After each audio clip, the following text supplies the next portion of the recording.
বাংলাদেশের জাতীয় নির্বাচনকে বাইরে থেকে দেখলে মনে হতে পারে এটা বিএনপি বনাম জামাতের লড়াই, কিন্তু বিষয়টা এত সহজ নয়। কারণ একটু ঘুরে তাকালেই দেখা যাবে পুরো খেলার রিমোট কন্ট্রোল এখনো এমন এক শক্তির হাতে যারা এই ম্যাচে খেলছেনই না। বলছিলাম সদ্য পতন হওয়া আওয়ামী লীগের কথা। পলাতক রাজনৈতিক দল আওয়ামী লীগের নেতা কেউ জেলে, কেউ আবার পলাতক। এদিকে আন্তর্জাতিক অপরাধ ট্রাইব্যুনালে শেখ হাসিনা আর সাবেক স্বরাষ্ট্রমন্ত্রীর বিরুদ্ধে মৃত্যুদণ্ডের রায় দিয়েছে। এখন কাগজে কলমে আওয়ামী লীগ শূন্য, কিন্তু রাজনীতিতে শূন্য বলে তো কোনো কিছুই নেই। আওয়ামী লীগ মাঠে না থাকলেও তাদের বড় একটা ভোট ব্যাংক এখনো মাঠে দাপট দেখাচ্ছে। ওরা খেলছে না, কিন্তু বল এখনো তাদের হাতেই। ডিসেম্বরের শুরুতেই যখন বিভিন্ন জরিপ বের হয়, তখন বিএনপি আর জামাত ইসলামের পার্থক্য ছিল মাত্র 4%। মানে তখনও ম্যাচ ছিল হাড্ডাহাড্ডি লড়াইয়ে। কিন্তু এক মাস ঘুরতে না ঘুরতেই নতুন জরিপে দেখা গেল দৃশ্যপট পুরো উল্টে গেছে। বিএনপি 70%, জামাত 19%, আর 77% মানুষ বলছে সরকার গঠন করবে বিএনপি। শুনতে মনে হচ্ছে একতরফা খেলা হচ্ছে, কিন্তু এখানেই টুইস্ট। এই 70% মানুষ আসলে বিএনপির একার শক্তি নয়। তাই এখন প্রশ্ন হচ্ছে, এই 70% কি বিএনপির নিজস্ব শক্তি, নাকি এটি আওয়ামী লীগের ফেলে যাওয়া সেই সব ভোট? অতীতের নির্বাচনগুলো দেখলে বোঝা যায় আওয়ামী লীগের ভোট ছিল 30 থেকে 48%-এর মধ্যে। 2014 থেকে 24 সালের বিতর্কিত নির্বাচনগুলো বাদ দিলে আওয়ামী লীগের ভোট খুব কম ছিল না, 35 থেকে 45%। এই বিশাল জনগোষ্ঠী আজ রাজনৈতিকভাবে এতিম। তারা আওয়ামী লীগকে ভোট দিতে পারছে না, আবার বিএনপি, জামাত বা অন্য কোনো দলকেও আদর্শগতভাবে আপন ভাবছে না।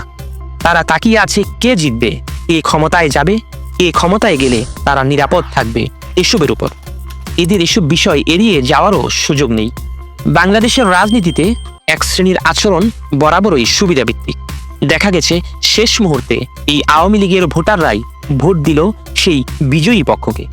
এ কারণেই জরিপে দেখা যাচ্ছে বিএনপির 70% ভোট, মানে আওয়ামী ভোটের বড় একটা অংশ এখন আপাতত বিএনপির ছায়ায় দাঁড়িয়ে আছে। কিন্তু এই ছায়া বদলাতে সময় লাগবে না, আর সেই ভোটের জন্যই এখন মাঠে চলছে নীরব খেলা।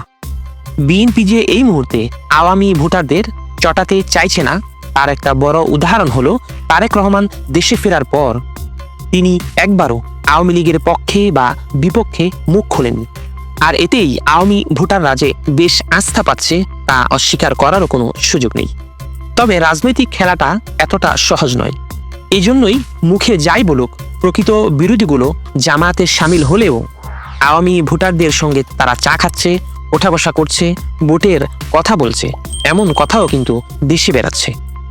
জাতীয় পার্টি সুবিধাবাদী ভোটার ধরছে, আর স্বতন্ত্ররা ব্যক্তিগত সম্পর্ক কাজে লাগাচ্ছে। সবাই জানে দেশের এত বড় একটা দল আওয়ামী লীগ, এদের ভোট ছাড়া সরকার গঠন করা খুব কঠিন। কিন্তু এখানেই বিএনপির জন্য মজা এবং বিপদ দুটোই একসাথে। ক্ষমতার গন্ধ পেতেই দলের ভেতরে শুরু হয়েছে ধাক্কাধাক্কি, মারামারি। সাবেক আওয়ামী লীগদের দলে ঢোকানোর কারণে দলের নেতারা ক্ষুব্ধ। মনোনয়ন নিয়েও রয়েছে দর কষাকষি। অনেক জায়গায় বিদ্রোহী প্রার্থী দাঁড়ানোর প্রস্তুতি নিয়েছে, যার ফলে আওয়ামী লীগের ভোট ভাগ হওয়ার ঝুঁকি তৈরি হয়েছে। আর সেই সুযোগে জামায়াত এবং শক্তিশালী স্বতন্ত্ররা হেসে হেসে আসন দখলে নিয়ে নিতে পারে। জরিপে 70, কিন্তু ব্যালটে গিয়ে অনেক জায়গায় সেটা 55 বা 50 হয়ে যাওয়াও অসম্ভব কিছু নয়। আর এই জরিপের ফলাফলটা দেখতে হলে আমাদের আর কিছুদিন অপেক্ষা করতে হবে।